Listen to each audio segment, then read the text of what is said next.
This morning I'm joined here in the studio by the leader of the Labour Party, Sir Keir Starmer. Sir Keir, welcome. Are these new rules tough enough? Well, they are tough and they're necessary. Enough? They may not be tough enough, but in a sense, I think the most important thing is for people to get that message about stay at home. And it's up to the government to put that message out there the whole time. We've had mixed messages, I'm afraid, for the last 9 months, which is why we've got a problem. I would like to see the Prime Minister out there every day with the press conference, making sure that that message is absolutely getting through, because that's the most crucial thing. We've seen, in terms of compliance, we've seen this extraordinary scene from Derbyshire where 2 women with cups of tea were collared by the police and got into serious trouble. Is that the kind of thing that you think is going to have to happen around the country? Well, I don't think that was a particularly good example, and there will always be examples of that. The police, by and large, have done a really good job in very difficult circumstances. Aren't we going to have to find? Well, aren't the police going to have to fine people rather than warn them now? I think there's a move. Given the severity of what's going on in the country. I think there's a move today from the police to say, look, we'll give one warning, then we'll move to a fine. And I don't quarrel with that. That may be a good thing. But the most important thing, actually, because the vast majority of the British public have complied with the rules. They've done that for 9 months. But they need clarity about exactly what is asked of them, because we've had all this mixed messaging, you know, Stay at home, don't stay at home, eat out, don't eat out, go back to work, don't go back to work. All of that has led us to where we are. We need, if we can, to summons the spirit of last March when more people were actually staying at home. So clarity is our watchword. In that spirit, should nursery school close? Well, I think there's a case for looking at nursery schools. We're talking to the scientists about it, but I think quite a lot of people are surprised that primary schools are closed and that nurseries aren't closed. That sounds like a probably yes. I think they probably should be closed. I do want to talk to the scientists about that, but I think there are nursery schools. I mean, one of the problems we've got is it's very hard to see what tougher measures can be put in place, because the measures are pretty tough. That's why actually complying with that stay-at-home message, I know I'm saying it over and over again, but it really is so important that as leader of the opposition, we carry that message to people to stay at home. Well, there has been a bit of lack of clarity from both sides across the Commons on this. The union Unison has called for nursery schools to be closed. Talking about primary schools, however, I had the Prime Minister in that very seat last week, and he said that schools were safe. And 36 hours later, he closed all the primary schools in England. When did you decide that all the schools had to be closed? Well, on Sunday, I said that a lockdown was needed and called for that. We saw the SAGE minutes, the medical advice, just before the new year. And it seemed more obvious to me that that's where it's heading. I thought the closure of schools was inevitable. I didn't want to close schools, I'll be honest about that, because I think closing schools should be the last resort, and it has a huge impact, particularly on vulnerable children and children who don't have access to devices, etc. In terms of clear messaging, if you thought it was inevitable, should you not have said it earlier? Because on the Sunday, you said specifically that you didn't want to call for schools to close, and the following morning, your education spokesman, Claire, said schools should be the very last place to close. That was Kate Green on the Monday morning. So you did not give a different message from the Prime Minister during that period. Well, I didn't want schools to close. I'm not going to shy away from that. I did say on Sunday I thought it was inevitable and we needed a plan for it. But I didn't want schools to close. I understand it's part of the national restrictions and that's the right thing. But the impact on children of further school closures is huge. They were out of school for the best part of 6 months last year. It's a really hard choice. I mean, I accept that. It's a very hard choice. But you had the SAGE advice from the 1st of January. You could see SAGE saying schools are going to have to close if we're going to get the R below 1. And like the government, you didn't say anything for quite a while to come. Well, we got the SAGE advice, I think, as you say, on the 1st of January. I think Sunday was the 3rd of January, which is when I said there needs to be a national lockdown. I suppose that happened the next day. But I mean, look, Andrew, I'm not going to shy away from it. I didn't want schools to close because of the impact that has on vulnerable children and on those that struggle to learn at home. And that will be a lifelong impact if we're not careful. And I also felt... I'm sorry, the reason I'm asking this is that a lot of people have looked at the government's response to this and suggested the Prime Minister is slightly too slow to take really tough decisions. And just looking at this very tough decision, I acknowledge that, you would have been just as slow. Well, I didn't want schools to close, but Andrew, let's look at the criticism there, because what the Prime Minister was trying to do on your programme last week, what the Prime Minister was trying to do was to suggest that everything was going fine and it was the new variant that's knocked us off course. That hasn't been right, because He was very slow into the first lockdown last He didn't say March. everything was going to be Well, fine. he did say he wanted to keep schools open, as you have said. He said the tiered system was working, and he gave the impression on your show and other times that it's just the variant that's knocked him and the country off course. If you look at the last 9 months, he's been slow into every decision. The first lockdown was slow. He was slow on protective equipment, slow on testing. Just let me finish this, if you will. When it came to a circuit break in the autumn, I called for a circuit break. He ridiculed that and said he wasn't going to do it. It was obviously what the medical advice was suggesting. Then he did it, and we had a longer lockdown. Just before Christmas, I said to the Prime Minister, this 5-day mixing is going to cause real problems. And he said to me, you're trying to cancel Christmas. Why don't you just get honest? And then a number of days later, he did it. So the general criticism that the Prime Minister's been slow and incompetent is there. That's why... That's right. I'm just looking at this particular decision. Yes. On this particular decision, you are just as slow and just as indecisive as the Prime Minister, and I wonder whether this is the moment to apologise to the trade unions involved, for instance, who were saying much earlier that schools were going to have to close. Well, look, I didn't want schools to close. I didn't think it was right for retail to be open in certain parts of the country and schools to be closing. It became inevitable, and that's part of the national restrictions. But look, to the trade unions, to teachers, to staff who worked hard over Christmas to try and get schools back up and running, I think we all owe them an apology, and we all owe them, recognition of what they have done, because they've worked hard now for 9 months in really difficult circumstances, either in schools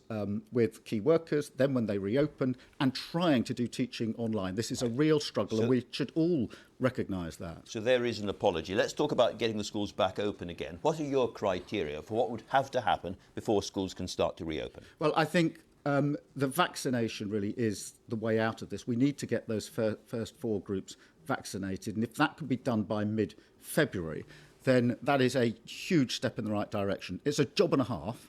That's the end of February we're talking about. No, the middle of February for that. And I hope that's what the Prime Minister has said. We'll hold him to that, but we will also help him with that, because I think the vaccine is the only way out now, and we need to see, 2 million we need 2 million doses a week in the next week or two. We need to ramp that up in February. So there's a huge piece of work to be done here. And we all need to play our part in this. I'm sorry, let me jump in. So if community transmission is still really high, if hospital admissions are still really high, if the R is above 1, but the vaccination programme has gone according to plan, you still reopen schools? No, we'll have to look at all the criteria, but the most important thing is that vaccination programme. It's very difficult to see how we can start lifting restrictions in any meaningful way until the vaccination programme, at least that first part of it, is rolled out successfully. And the key questions there are, does the NHS have the capacity for 2 million jabs a week? I think it does. I hope it does, and we should all do whatever we can to ramp that up. And secondly, will the manufacturers be able to deliver? Now, I saw this. Do you think teachers need to be vaccinated before schools reopen? Look, of course, there's a strong case for teachers, for police officers, for prison officers. I get all that. Before schools are open? But just bear me out. I think at the moment, the first 4 categories, which are targeted on those that are most likely to go into hospital and tragically to die, are right. I think there is then a case for saying, well, let's look at other categories. And teachers may well be one of those categories. But what I do feel strongly is that we've got to keep to the original 4 categories are the right categories. Sure, but is the reopening of schools contingent on teachers being vaccinated or not? No, I don't know that it necessarily is, although if that can happen, that would be a good thing. But I just want to deal this argument that there are sectors where there's a very strong case for vaccination for obvious reasons. And I understand that, and we're going to have to accommodate that, frankly. But at the moment, we do need to focus on those that are most likely to go into hospital and tragically to die. Everybody is wanting this vaccine rollout to work as fast and effectively as possible. If you were Prime Minister, what is the one thing that you would do now to ensure a better rollout of the vaccine? Make sure there are vaccine centres across the country. The government is doing that. Make sure we're talking to the manufacturers so that the doses come on stream. The government isn't doing. Really. We launched last week a Let's Vaccinate Britain campaign, which is to get Labour Party members, trade unionists and people in communities to come and volunteer to help. I went to Newham to the vaccination centre last week. And what I saw there was a fantastic operation with lots of older people coming in to be vaccinated. But they needed an army of volunteers to pass the information into communities, to help people get to the vaccination centre, to do some of the administration, to steward them in to the building and to help them afterwards. So what I would do is what I did last week, which is launch the campaign to say where you can volunteer to help with this, please come forward and do that. So and people are doing that. I mean, the government are asking for volunteers in terms of retired doctors and retired nurses to come and help the vaccination programme, but you go further than that. I'd go further than that because one of the most important things is to reach people in their communities, to give them the confidence to come forward, and volunteers can do that. And then there's the practical questions of how do you actually get someone... have to have to volunteer for this? Well, all sorts of different skills, but practical skills to get people to the vaccination centre. What I saw was people arriving in cars, in taxis, in different ways, getting to the vaccination centre. They need the information, they need the confidence for that, and the practical backup. And the Red Cross were there doing it as well. And all of that. I actually don't think this is an area where there's anything between the government and everybody else. Everybody in Britain wants to pull together to be part of this national effort, and so do I. So what I've said to the Prime Minister is, notwithstanding the other challenges I've put to you, I will work with you on this. We will all pull together on this. Apart from the need for more volunteers for the system, you would say the vaccination programme, they're doing all the right things, the things that you would do in terms of organising the centres, organising the supply of vaccine, all of that you're happy with? Well, I want to make sure the resource is there for the NHS to hit that 2 million a week and be assured about that. I am very concerned, it's a point I think you put to the Health Secretary, that with the stress and strain on the NHS at the moment, that is a real struggle, which goes back to making sure people stay at home. But Andrew, on this issue, I actually do want to work with the government. I want the government to succeed. We'll hold them to account, but we'll help them on this. It's very important. So John Bell, very prominent figure, you know, said this about the NHS. He said the NHS has the theoretical capacity to immunise everybody in 5 days if they want to, but I don't get the sense they're really motivated. Well, I didn't hear John say that. At the moment, as I understand it, there aren't the doses of the vaccine available to the NHS, even if they could roll that out in 5 days. So I don't know. I didn't hear John say that. I respect him hugely. But as I understand the problem at the moment is, does the NHS have the capacity to do the doses week on week? I hope it does. I think it does. And I know everybody's working at great speed on this. My wife works in the NHS in a hospital. I know from her experience just how hard people are working. But then there is also whether the manufacturers are supplying the doses in time for that vaccination. But look, I want this to succeed. I want this national effort to succeed. You voted for the Brexit deal. Yeah. Is there any aspect of the Brexit deal that if you were Prime Minister you would reopen, revisit and try to renegotiate? Anything that you would do to change it? We voted for the deal because the choices before us were to vote for the deal, a thin deal, a deal that isn't a good deal for our manufacturers, for the service sector certainly, but the alternative was no deal. So we voted for that deal. If it isn't a good deal, which bits would you reopen? Well, there are bits already that need to be improved on. I mean, if you look at the creative industries and how they are going to operate across borders, there's huge gaps for them. The service sector, of course, has been largely left out. But I don't think that there's scope for major renegotiation. We've just had 4 years of negotiation. We've arrived at a treaty, and now we've got to make that treaty work. It is thin, it isn't what the government promised, but it is better than no deal, and we need to make it work. And you can see one of our criticisms of the government was that they didn't prepare, and you're already seeing the problems at the borders. So would you reintroduce free movement of people? Look, I don't think there's an argument for reopening those aspects of the treaty. We have a treaty. Andrew, just hear me out. We have a treaty. It's a thin treaty. It's not what was promised. But I'm very conscious of the fact that everything I'm doing, everything the Labour Party doing, is geared and focused on winning in a general election in 2024. If we win that election, and a Labour government comes in, we will inherit that treaty, and the British people will expect us to make it work, and the EU27 will expect us to make it work. And I enter it in that spirit. You say you won't look again at the matter of free movement of people. Huge numbers of people in the Labour leadership election and in the country voted for you on the basis that you would do that because you told them you would do that. The Daily Mirror asked you in specific terms, if you become Labour Prime Minister, will you bring back freedom of movement of EU citizens to the UK? And your answer was yes, look, of course. Andrew, what I'm saying is this. We've had, 4 years of negotiations with the EU. The last thing anybody wants, including the EU, is to start again from scratch with this treaty. We have got to, for better or for worse, thin treaty though it is, we will inherit that treaty when we come into government in 2024. So you won't reintroduce free movement. You said that back in January last year, so not that long ago. And also it was the 6th of your 10 pledges that you were going to bring back free movement. And now you're saying, no, I won't. Well, Andrew, what I'm saying is we've negotiated a treaty, or the Prime Minister's negotiated a treaty.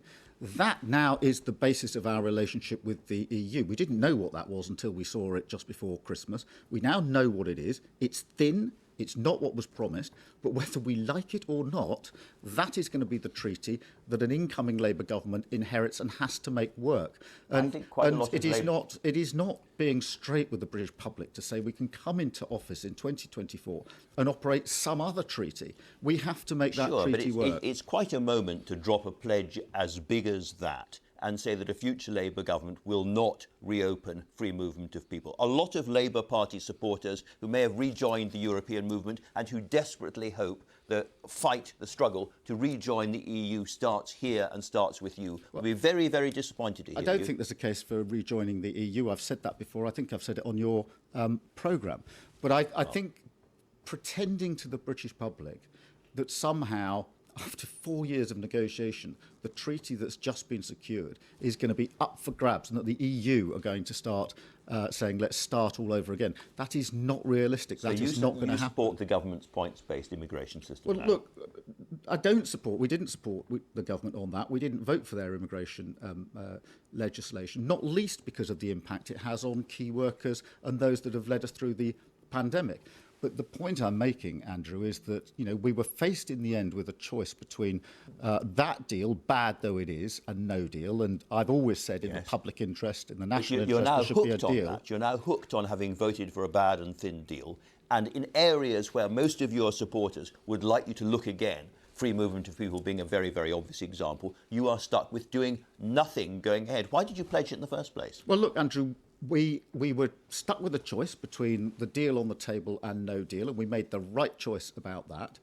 I'm being honest about 2024, which is to say that whether we like that deal or not, and I think it's a thin deal, I don't think it delivers on the Prime Minister's promises, it is the deal that is going to be there in 2024. And the British public are going to look to the Labour Party and to the Prime Minister of a Labour government and say, you need to make that work. There's no good complaining about it. No. And the EU27 will also say, we have all signed this off and you need to work with us to make it work. That is the realistic basis upon which we're going into that 2024 election. So it's a thin deal, but you're going to stick with it. You did pledge free movement of people, but you're not going to do that. And you support the government by and large over the pandemic. Some people say, what does Keir Starmer really stand for? Let me ask you some clear, specific economic questions, which might help us answer that. Do you think everybody should have free broadband? Well, that was in the Labour Party manifesto, and the case has been made for it. I actually think we should target those that most need it in the immediate weeks, because between now and Easter, many children and young people are not going to be able to learn at home, either because they haven't got devices, laptops or whatever it is, or because the broadband, they don't have broadband, or they have expensive broadband because they're paying for data. That is an immediate problem that needs to be dealt with. So focus on those children or those families that most need it now would be my advice. And in the long run, does that free broadband thing hold or not? In the long run, we'll have to see what the situation is in 2024. Let me ask you something else. Debt at the moment is about 100% of GDP. What would be a dangerous level from your point of view? Well, we're going to have to reassess debt. We're at huge debt, huge borrowing. I'm not at this stage, Andrew, going to set out what the position is going to be in 2024. I don't know the state of the economy there. I do know that we need to have priorities going forward, secure our economy, protect the NHS and rebuild our country. When it gets to 2024, I will spell out in great detail what an incoming Labour government will do. Do you still want to scrap universal credit? Yes, universal credit needs to be scrapped and a new scheme put in place. In the immediate future, what I'm very determined to do is to persuade the government to stop the cut to universal credit that's due to come in April. Sure. That is going to affect millions of families, that cut to universal credit. Sure. It's unfair and the government shouldn't be doing it. Let's turn to Scotland. You have said, and I quote, there should be a constitutional commission, quote, to renew the case for devolution. Is that a very urbane way of saying no referendum? I don't think there should be another referendum. I don't think a further divisive referendum is the right way forward. But I do accept that the status quo isn't working. And I don't accept the argument that if the status quo isn't working, the next thing you do is go to a referendum. I think there are other things that you can do, other arguments that can be made in support of the United Kingdom. And so frankly, Andrew... You said once the people of Scotland should decide this. If the people of Scotland decide this by voting for an SNP manifesto which says another independence referendum, what more can they do? What else should happen? Look, Andrew, we're in the middle of a pandemic, probably the darkest moment of the pandemic, in Scotland as much as the rest of the United Kingdom. The idea that the only discussion we're having about Scotland is whether there should be a referendum when the health service is on its knees, the economy is really under strain. Lots of people and families are struggling in Scotland for their jobs and the future. Boris Johnson told me it should be another 40 years before every time we talk about Scotland, the only question is, should there be another referendum? Another 40 years before one? Look, I heard the Prime Minister say that, and I don't agree with him on that. But I do think sooner than that. If you ask the people of Scotland what their priorities are, and this has been asked many times in the last few months, most of them understandably say the economy, jobs, health, public service, public services, and the idea that, you know, in the we're talking about whether the May election should go ahead, and we're talking about a referendum. Time. A one-word answer, final question. Have you spoken to Joe Biden yet? No. All right. Thank you very much indeed, Sir Keir Starmer.